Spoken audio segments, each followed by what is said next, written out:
Welcome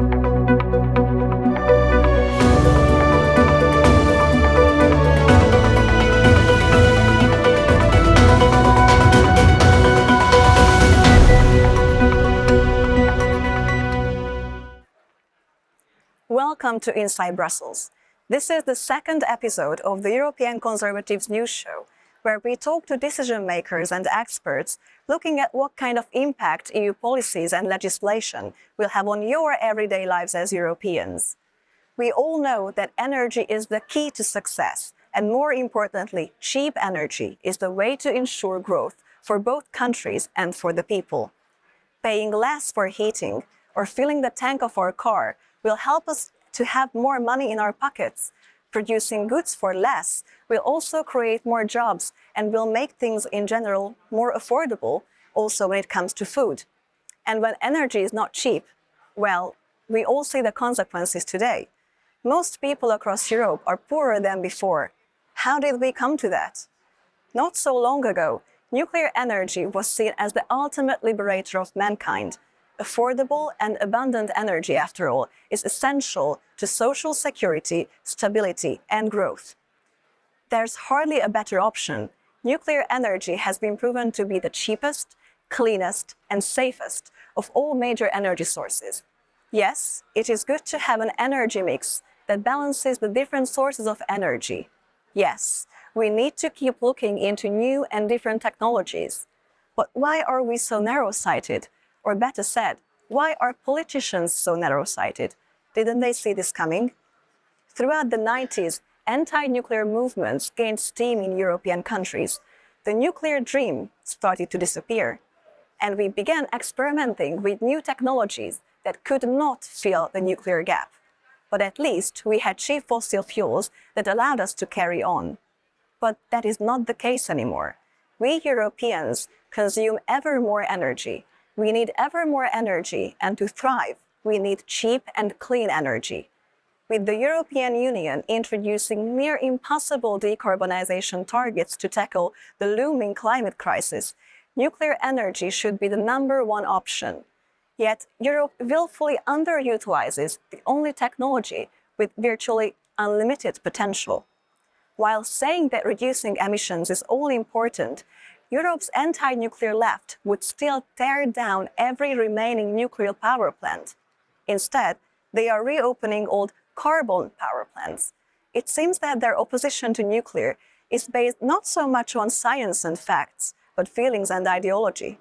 Fortunately, more and more countries, the so-called Nuclear Alliance led by France, recognize the need to include nuclear in their energy mix to complement inefficient renewables like wind and solar.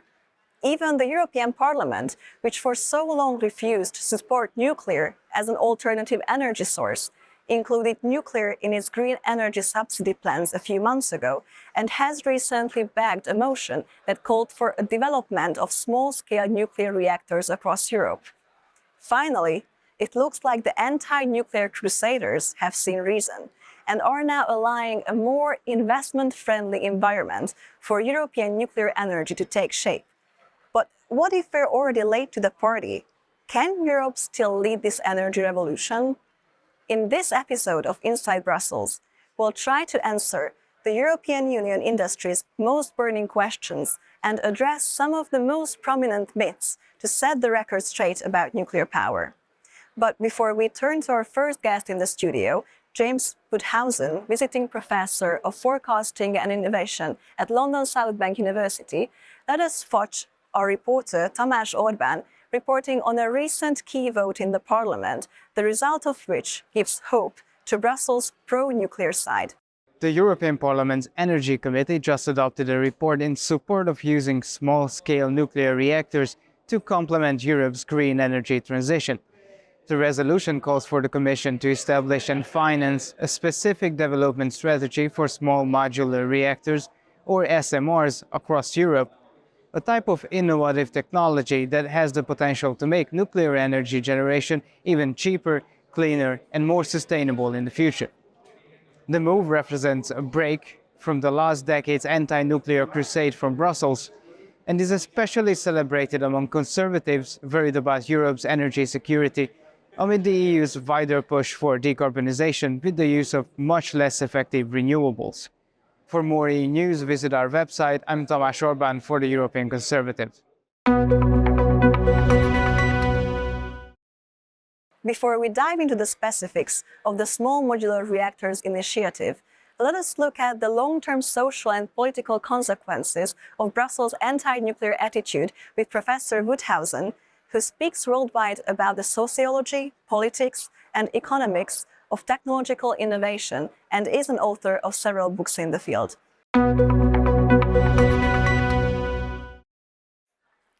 Thank you so much, Professor Woudhuysen, for being with us today.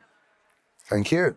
Instead of affordable energy abundance, we're headed to higher prices and energy shortages. Are climate targets to be blamed, or rather the political strategy to achieve them is at fault? I think both are a problem. We seem to believe in modern society that you can aim an arrow at a target and that's the end of it. You say, we want this to be achieved by such and such a time, and then that's politics nowadays. It's very foolish. Mr. Stalin and Mr. Khrushchev in the old Soviet Union were always declaring targets, never making them, or they would make the quantity target with very poor goods. So I think the targets are a problem for net zero by 2050 and all the other targets for 2030 and 2040. But there's something worse than that, which is the EU's whole approach is based on the precautionary principle. The precautionary principle drawn up by German lawyers says that you mustn't do anything if there's any risk of anything happening at all. And so long as that remains in power in Europe, then the prospects for nuclear energy and energy in general are pretty poor, because the simplest thing is to do what Jan Timmermans has said, the climate pope, until he resigned, which is to save energy, not make energy.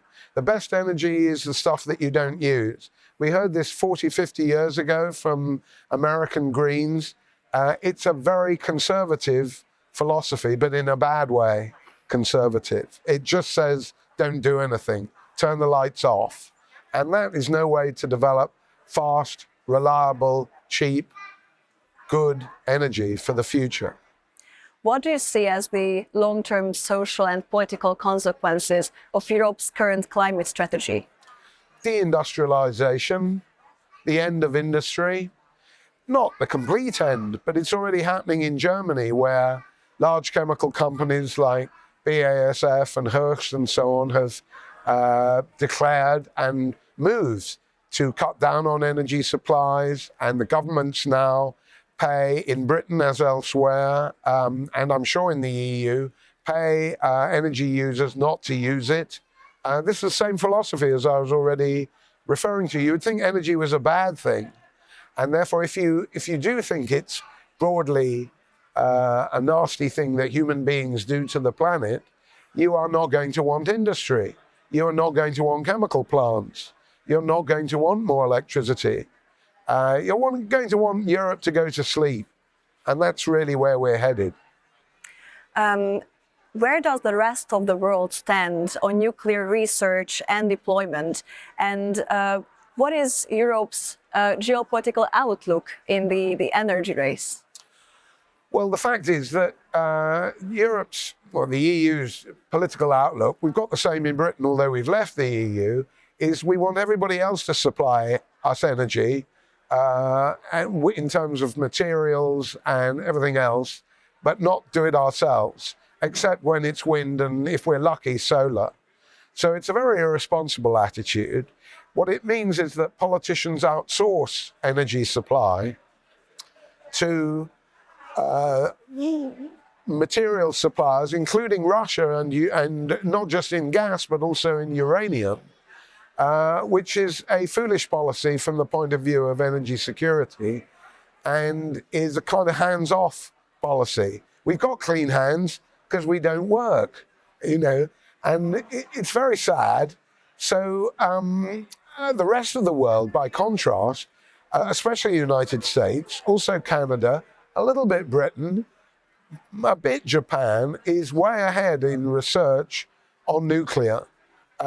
In Europe, they spend much more on energy efficiency, which is glass wool and fixing the top of your house, than on the energy source that has the highest power density that you can imagine. It's much, much more powerful than renewables, more powerful than fossil fuels.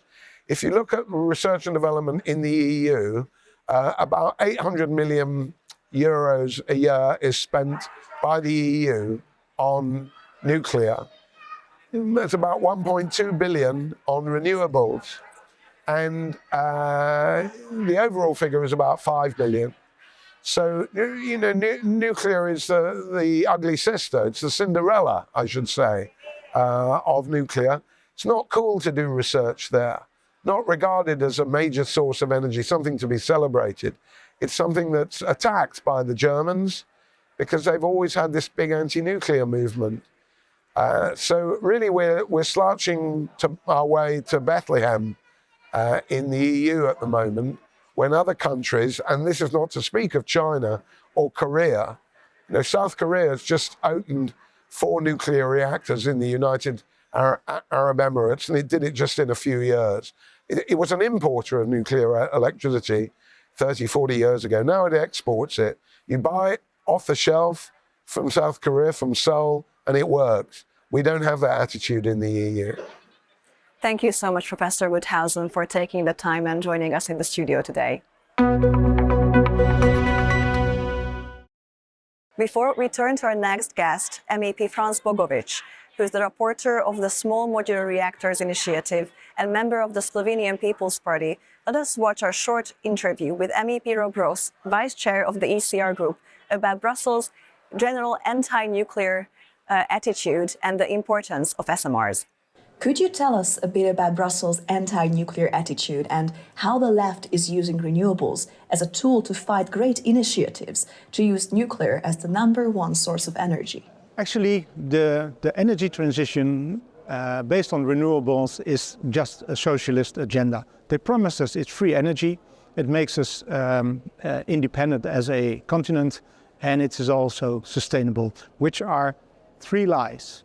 It's not free. Actually, it's very expensive. If we see what's happening now in the wind and sun solar industry, there are big offshore projects that are cancelled in the UK and also in Sweden. We see Siemens going almost bankrupt. They need state aid for billions of euros to keep this company alive. We see the same with the solar energy panels. In the Netherlands, 25 companies already went bankrupt. So actually this is only an industry that works with subsidies. If there are no subsidies, it's not doable anymore. It's not sustainable, because if we look at the life cycle of these renewables, we start with the mining. And that is, we need such enormous amounts of materials that we are destroying a lot of places on Earth. Then the process to produce everything. In China, they built 1 coal-fired power plant, one after the other, to energize all these production plants of the solar panels. Then we have the production of energy when it's installed. Because of the low energy density of these renewables, we need this enormous amounts of wind turbines and solar panels, that it's really destroying nature, because we need so much land space.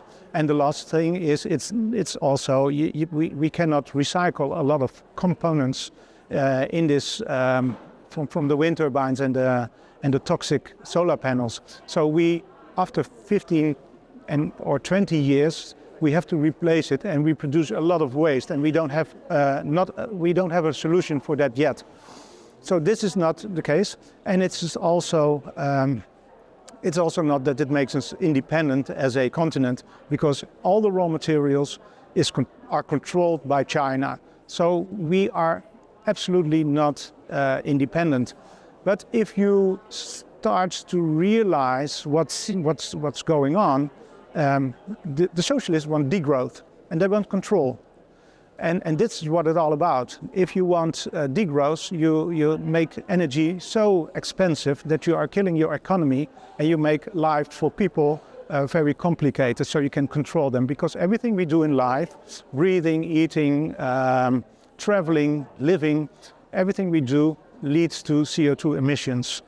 If you control that, you can control people's lives. And if you want degrowth, you have to make the energy so expensive that companies cannot compete with other parts of the world anymore. And then we have degrowth in Europe. And that is the actual agenda of what's going on. On the other hand, if you want nuclear energy, and I prefer nuclear energy because I want prosperity and well-being for the people, then you have to produce as much as energy as you can. And there is nuclear energy with the solution. But if you don't want that, then you don't want nuclear energy. Nuclear has been proven to be the safest, cleanest, and cheapest source of energy. This is a basic knowledge that many refuse to accept when it comes to these debates. If we compare Germany and France, then you see immediately the difference. In France, they produce only 10% of the CO2 emissions compared to Germany, and the electricity price is 50% lower than in Germany. Germany spent already 650 billion euros on renewables, and France, they did the energy transition to nuclear 40 years ago, and it's working perfectly. The recent endorsement of SMRs seems like a turning point at last. Do you think it signals the beginning of a pro-nuclear shift in Brussels? Yes, what we see now is finally the first report was adopted since 2019. So even here in the European Parliament, they were very against nuclear energy, but now they see, because of the energy crisis, it's the only way to go. And SMRs are really a fantastic way of innovation. There are 50 types engineered by now, and the production will start very soon. And I think this is the thing that we need to produce the energy that we need for our economies, for the people in Europe, to make lives easier and cheaper. So this is the way to go. And finally we achieved that point, and I think for the next mandate, I think we move on to that line. Thank you so much for joining us in the studio today. With pleasure. Thank you for the invitation. Thank you. I would like to start by asking what the difference is between small modular reactors and the regular traditional nuclear power plants. The first difference is how large it is. We know that big reactors are 1,000 megawatts power or more. Some are also 700, but the small are between 10 megawatts and 300 megawatts. It means this is a smaller one. The second, what is important, is modular. It means that this reactor should be made in factories and deliver on the site. It means much faster deployment and also to put in the place. So that's the biggest difference. And because of these differences, there is also different use of these small modular reactors. We know that nuclear reactors, they produce heat plus electricity. And heat is very important to decarbonize district heatings and especially industry. And when you have small modular reactors, it's easier to put them, for example, in Poland, in the location where today are thermoreactors, thermopower plants on coal, and to replace them and use heat for district heating, industry park which are around. Also for remote areas, it's easier, you don't need so much grids. Or another possibility is also to build these reactors together with in industry sector. It means pulp industry, also for chemical industry. They need a lot of heat plus electricity, and you can put them on site of factories. And so Also, business models will be different. There will be not just the models that big electricity company own this. This is also the models in which you can have service to deliver heat or electricity, or these facilities can be owned by industry. So there are many differences, but it's this kind of nuclear reactors are complementary with large scale. And we expect additional 150 megawatts power in Europe. In next till 2050, 100 megawatt of them on large scale reactors, 50 from small scale. So it's also complementary with renewable, and I am full supporter of this technological neutrality and energy mix of nuclear and renewable energy, and this afford us, give us a competitive energy and energy in each weather. Why is the adoption of your report on SMRs important in terms of the green transition and Europe's energy security? It's very important that suddenly at the end we recognize how important it is that we speak about energy security. In the past we spoke, I think, mostly about deployment of renewable.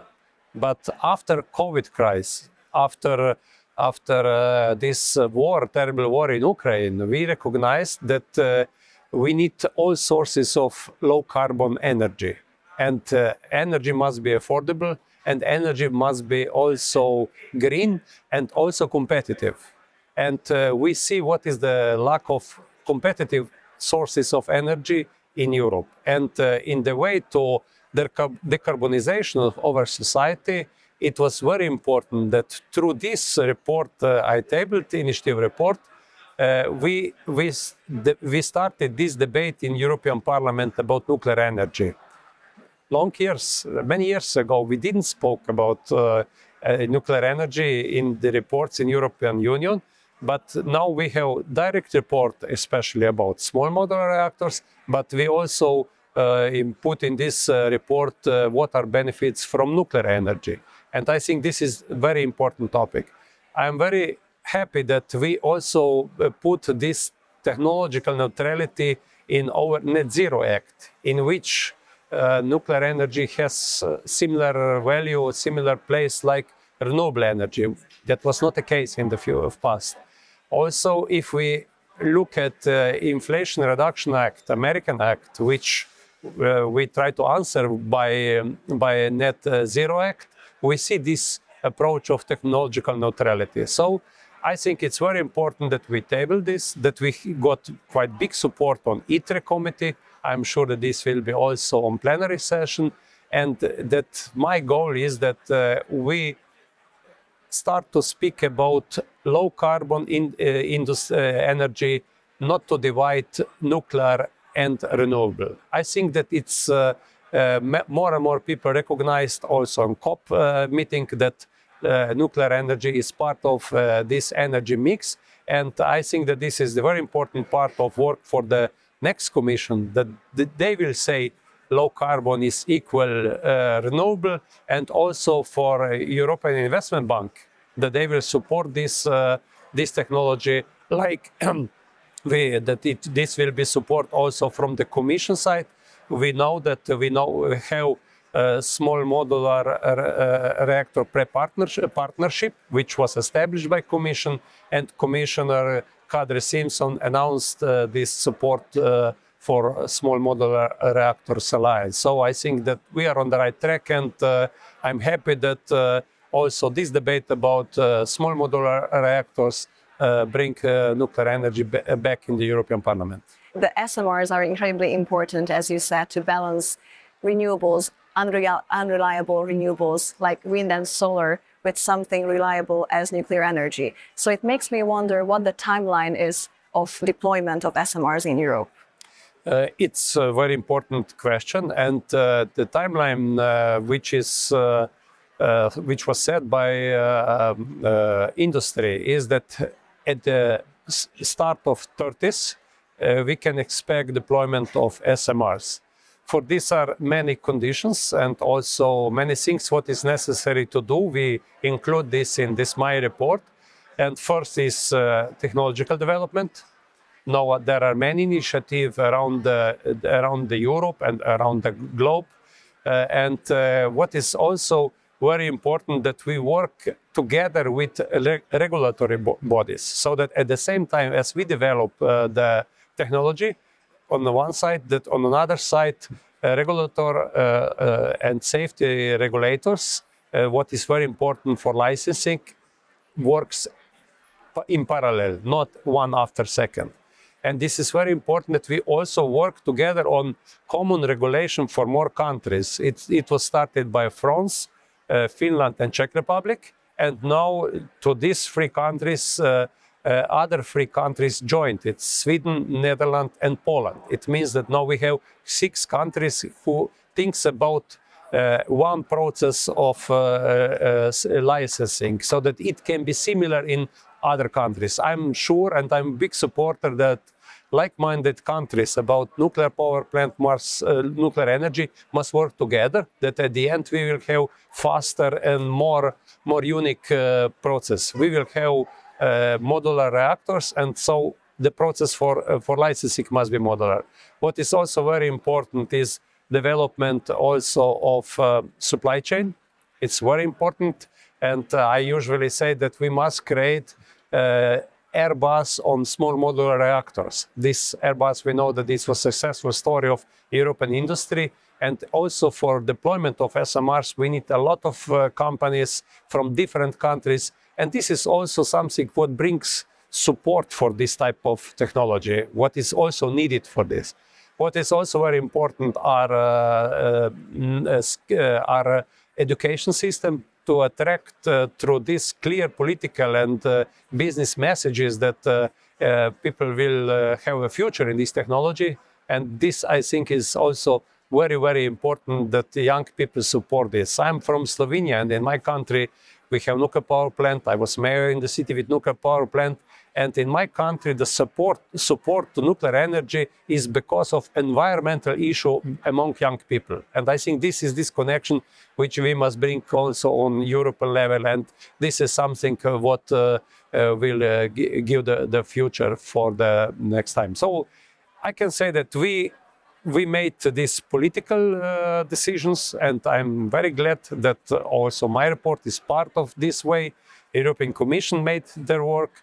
Now, business sector, there are some partnerships which works also on consortium of different industries which ask to bring affordable, competitive energy. And I think this is the right way that all stakeholders works together. At the end, that on the base of this, we can expect this deployment of this technology in next years and next decades. Thank you so much for your time. With pleasure. Thank you so much for watching, and stay tuned because we'll be back soon with more episodes discussing topics that are of vital interest to European citizens.